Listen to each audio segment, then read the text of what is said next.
Hi, I'm Gigi, an ex-Amazon senior leader and bar raiser here at Day One Careers. If you've seen the other videos on the channel, you might be wondering why you're looking at a cartoon. Well, what follows was originally a podcast recording, and YouTube doesn't seem to like that so much. So I've dusted off my creative skills and turned it into an animation for you. So lots of you have come to us and say you're not just interested in how to pass the Amazon interview, but you're also interested in understanding what it's like to work at Amazon. So the best way we know how to help you with that is for you to hear it straight from experienced Amazonians. Not that we're not experienced, but other experienced Amazonians. So we want you to hear it from the most experienced, successful, and knowledgeable Amazonians that we could find. So we have partnered with Tyler Wallace, who is also an ex-Amazon bar raiser. He produces his own brilliant podcast, interviewing some of Amazon's most well-known and successful leaders. So over to Tyler. Hi, this is Tyler Wallace, the host of the Think Like Amazon podcast and a former 7-year Amazonian. During my time at Amazon, I had amazing opportunities to build and lead teams in Amazon retail, marketing, and marketplace across the US and Canada and spanning various product categories.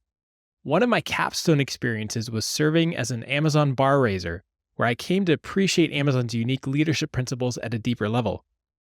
I left Amazon to build the Lab Consult, where I enjoy consulting and advising consumer brands to help them profitably accelerate their growth on Amazon. Through these engagements, I've found that many of Amazon's leadership principles, mental models, and operating mechanisms can be applied to improve other businesses. This led me to launch the Think Like Amazon podcast, where I sit down with former Amazon executives to tease out how to apply Amazon's unique principles and processes to grow and manage their own businesses. I'm pleased to partner up with Day One Careers to make these leadership conversations available to others looking to better understand the core principles behind Amazon's growth and culture. I hope you enjoyed these conversations. Welcome to the Think Like Amazon podcast. Today, I'm pleased to welcome Eugene Choy as our guest. Eugene spent over 7 years at Amazon across various roles, including leading retail finance across Amazon's softlines and apparel categories, and as a finance director with Amazon Web Services. Since his time at Amazon, Eugene has been a VP of Finance at Oberto Snacks and recently joined Viacom CBS as SVP of Finance. Eugene, welcome to the show. Hi, Tyler. Thanks for having me. Tell us a little bit more about yourself and some of your work at Amazon. Yeah, I play a corporate finance person in my day job here, and I spent 7 of the years in corporate finance with Amazon, roughly 7 anyway.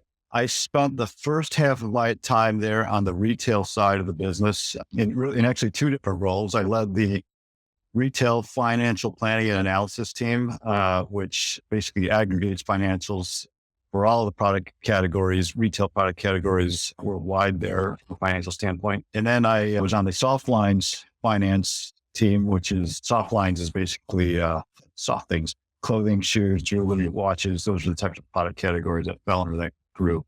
And then the second half of my time at Amazon was with their AWS organization, which Amazon Web Services, it's their cloud computing arm. There, I led finance for what we call data center operations, which is on the finance side, partnered with the team that runs the physical cloud computing data centers across the world. Then I did that for a little bit. Then I went to what we call the AWS Global Expansion Team, which is a group that figures out and builds a business case for which regions we should expand to next in the world. You know, do we open another AWS cloud region in, say, France, for example? And so building out the business case to do that or not do that for a given region, as well as helping the company figure out how to add cloud computing capacity in the existing regions we're at. And whether it's a new region or an existing region that we're expanding in, overseeing the procurement from a finance perspective, the land or real estate procurement, facility construction, and then the networking element of it, where we actually finally connect these data centers to our customers. Very cool. A lot of really important work. I'm sure for anybody that's followed Amazon Web Services growth over the last few years can imagine, how challenging that job must be to figure out how to effectively and efficiently as well expand all the cloud and data center globally for Amazon. I imagine some folks listening might be curious. It seems 2 pretty different businesses going from soft lines and apparel, retail, over to cloud data storage and global expansion. Can you talk a little bit about how did those feel very different jobs and companies, or did you find that there were a lot of similarities that carried over from those That's two? funny. Yeah. The content is certainly very different. And to be honest, like if you look at my overall background, most of my background is actually more retail and consumer packaged goods type finance. So I actually had no business, if you were to look at my background, to be in a tech finance type of world. But it turns out that Amazon, has just so much faith in leadership principles that they believe that anybody who's got the leadership principles, they're pretty fungible within the organization. That's really what opened the doors for me to be able to get involved with AWS side of the organization. Yeah, it was different. Those leadership principles, it turns out that just applying them, it's just all it is applying them in different ways. And it turns out that if you do that, you can figure out pretty quickly which way is up and where you need to prioritize things, where you need to dive into things. And before you know it, add a lot of value to what the organization's trying to do. Yeah, very interesting. And love to get into a little bit more of how you use those leadership principles. I know that one of the mantras that you've spoken to in the past is managed by the inputs. And I imagine that was key as well. Can you maybe talk to us a little bit about how, in going over to that newer role in tech finance, how you used either Amazon's leadership principles or an input focus to quickly get up to speed? Yeah, I'll actually talk about it in two ways, I guess. I'll actually start with the time in retail, because that was the area when I really first appreciated the importance of focusing on the inputs. One of Amazon's leadership principles is to deliver results. And within deliver results, it talks about when we do that, it's not necessarily focusing on the results, it's actually focusing on the inputs to achieve those results. And so I think one of the unique things I learned pretty quickly about Amazon is it's not a place that focuses on the competitions at all, really. Instead, we just maniacally focus on the customer and work backwards from there. So before going to Amazon, I used to work at PepsiCo. So Pepsi, and man, there'd be like literally these share reports that show up on your desk weekly. It's a competitive industry. And we focused a lot on our competitors to try and make sure we were winning at PepsiCo. At Amazon, like we never looked at our competitors, or very rarely anyway. And if it was just more to make sure that there wasn't something about the customer experience that someone else was doing that we should be doing. So it was all about making sure we're delivering the best possible customer experience. And so how that came to life for me anyway, where it really opened my eyes is at Amazon, there's these weekly business reviews that happen across the business. So when I was on the retail group, like literally every product category team would meet weekly to assess the business. And on top of that, Jeff Wilkie, he was the retail CEO at the time, would also meet with not just like his direct reports, but there was this large room. I don't know, there's over 100 people in there. And we met every single week and we went through this like 100-page, and that deck had this presentation had like maybe 5 pages, not even that much of things that were related to what I call outputs or financial figures. I consider financial P&L results as outputs. And so we didn't talk about P&L. We didn't talk about the financials. We'd go through numerous KPI metrics that were identified as being important to the customer experience. And we basically took it as article of faith that if we did those things, the output financials would take care of themselves. So you take that input focus. Now it's like you ask the question, like, how do I do some of that in AWS? And we had a similar weekly business review process, even in AWS. And so one of the things we would do is we would look at spare parts, expenses on spare parts. You could look at it and be like, well, yeah, if spare parts expenses go up, that's a bad thing. If spare parts expenses go down, that's a good thing. But that was an instance where it's how do we actually influence that number? Because not only if spare parts expenses go up from an output financials perspective, is that a bad thing? But it means things are breaking. And if things are breaking, that's a potential instance where we could be impacting our customers. Now, the reality, there's enough redundant systems there that, I'll call breakages would rarely, directly impact the customer. But you're dipping into redundancies that you'd rather not have to dip into. So some of the things we would do there is we developed basically weekly reporting that showed not only how much we were spending on these spare parts because things were breaking, but what exactly was breaking. And then from there, we could see like what's breaking, or if you see a spike or unfavorable trend in something that's breaking. Now you can talk to the engineers and say, hey, engineers, did you know that these specific parts on these particular servers, for example, are breaking? And they now know, oh, okay, I guess I better redesign that thing. And so that not only then can we eliminate the expense in general, we also eliminate potential impacts for our customers. Yeah, a fascinating example. It sounds like those metrics that you use on that weekly cadence helped you really root cause what was breaking, and it gave you that visibility you needed. I'm curious, you mentioned before during your time at PepsiCo, you get these share reports. Obviously, in the businesses you worked in at Amazon, there are obviously some big players in the apparel and soft lines retail space. And then certainly the Microsoft and Google and other players in the cloud space. By focusing so much on those inputs on that weekly basis, did you ever feel like you were taking your eye off the ball and maybe missing kind of important indicators from the market in terms of revenue growth compared to competitors, or benchmarking your profitability versus market average, other things that weren't as input focused? It actually, if anything, felt liberating not to have to focus on competition. It turns out that just because the competition is doing something doesn't necessarily make it the right thing to do. And so, for example, temptation was to look at what the competitors are doing and thinking like, well, gee, if they're doing that, maybe I should be doing that too. And it turns out that sometimes the things that they're doing doesn't actually work. So it's a good thing we didn't do that.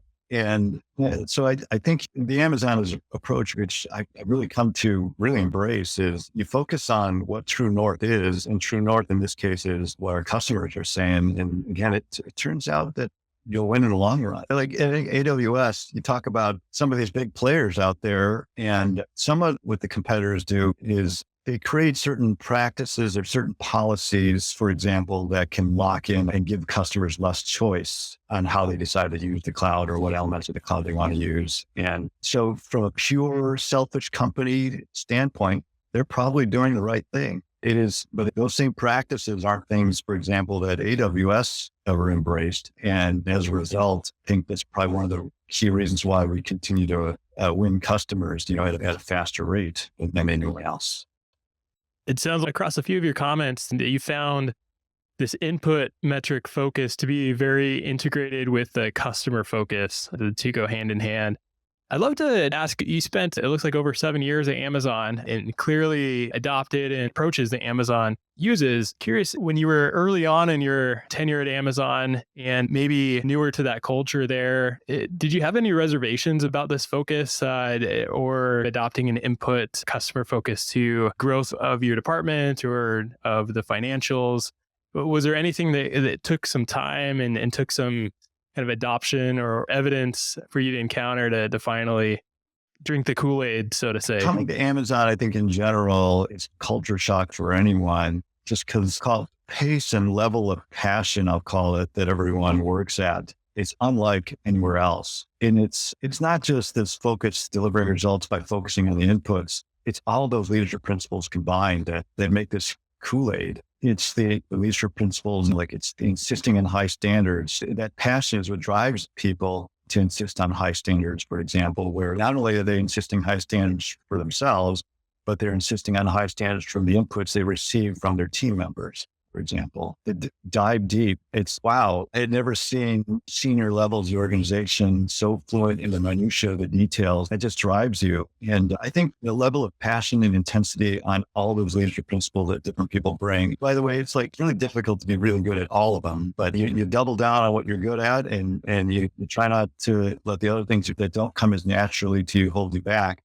And when you've got a whole team of people doing this, it makes for an environment that's very unlike anywhere else. And I think that's the part that's the culture shock that people come into and are surprised by. It takes a little time getting used to, quite frankly.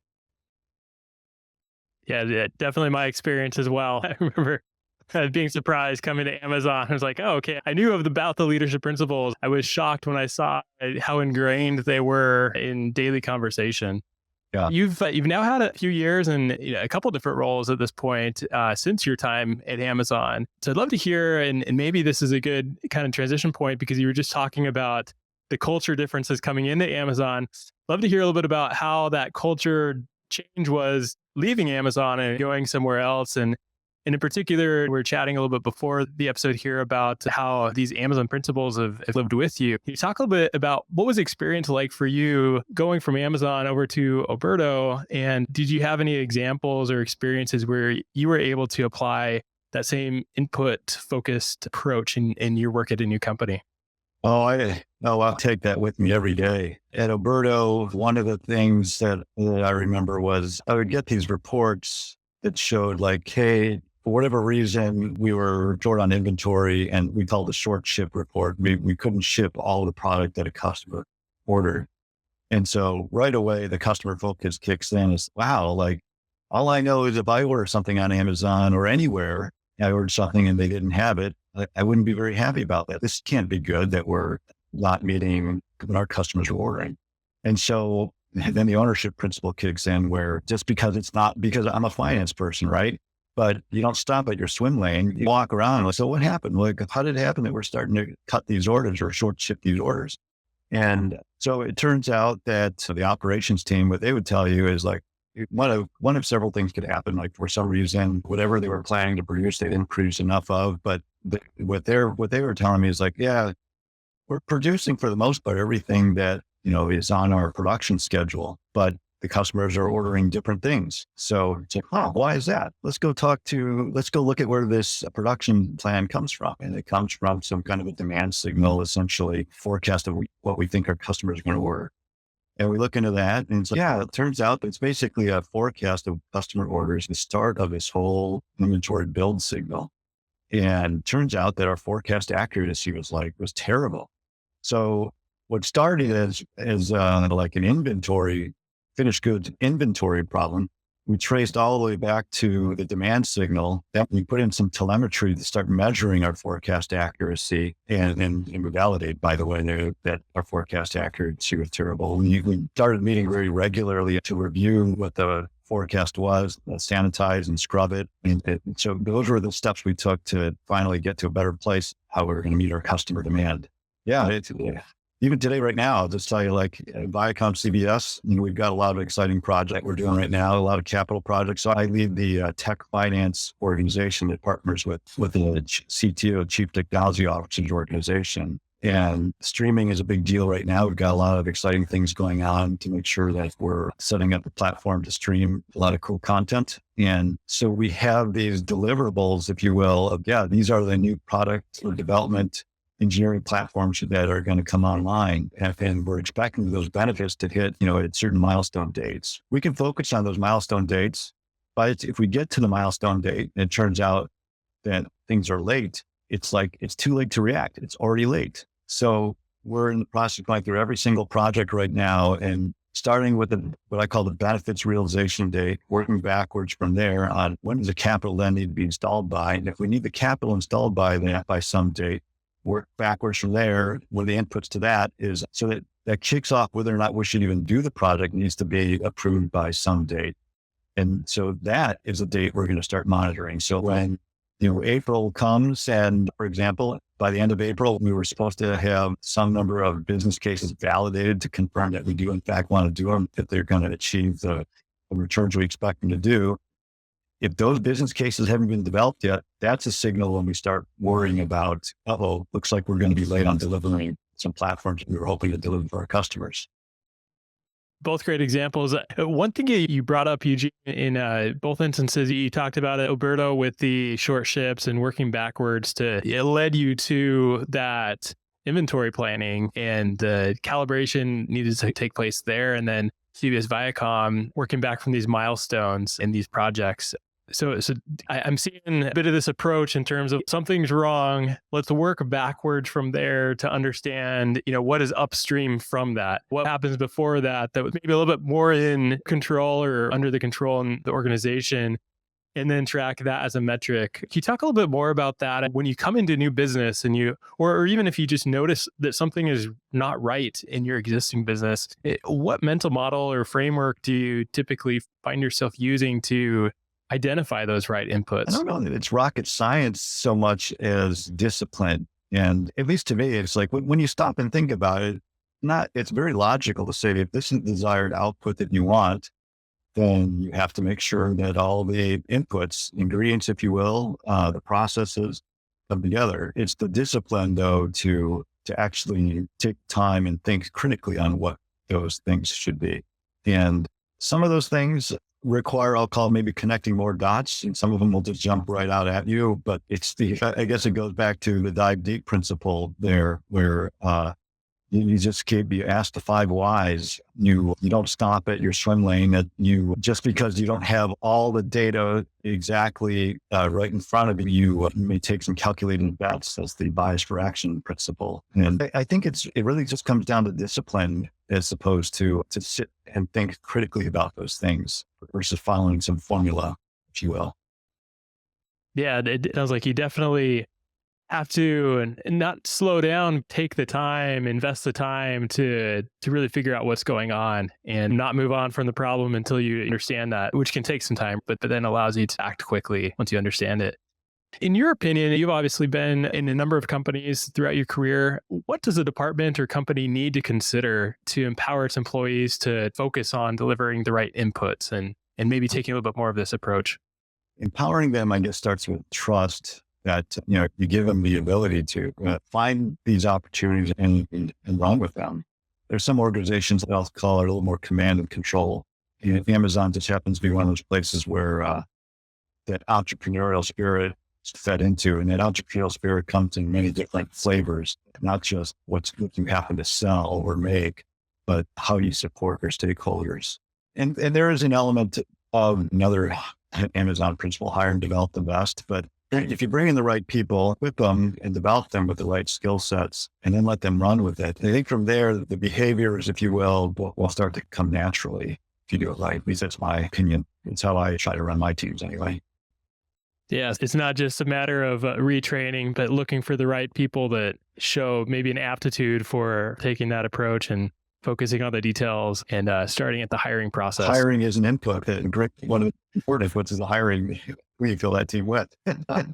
Yeah, way to bring things full circle. Well, also, any final advice for listeners on how they can take steps to incorporate more of an input focus in their own work?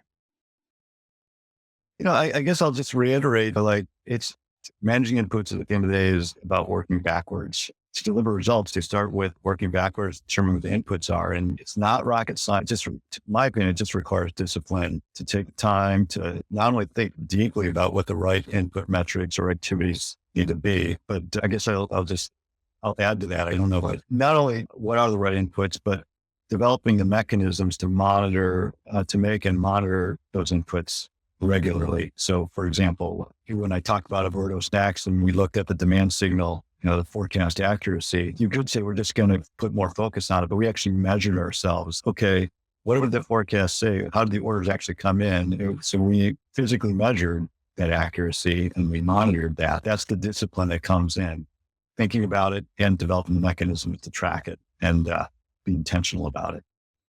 That's fantastic advice. So work backwards and identify that controllable input, but then have that discipline to create metrics and mechanisms to track that going forward. Hold yourself accountable. Yeah. Wonderful, Eugene. I appreciate the knowledge that you've imparted on us today. Where can listeners follow you? Right now, like I said, I'm having a fun time leading the tech finance team at Viacom CBS. Company's doing great things, leveraging technology to delight our customers in tangible ways through multiple media outlets. We are launching Paramount Plus streaming service. That's the team I support is a big part of that. And so hopefully you can tune in there and you can see a lot of cool things we're doing there. Excited to see some more shows as we all hunker down at home during COVID. Fantastic. Thanks again for your time, Eugene. Maybe we'll have you on again at some future point to talk a little bit more about your Amazon knowledge and principles you've taken away. Awesome. Thanks, Tyler. Well, I hope you found that interesting. Please do give the video a like if you did. And there is a bunch more on the channel and more to come, so why don't you try this one next?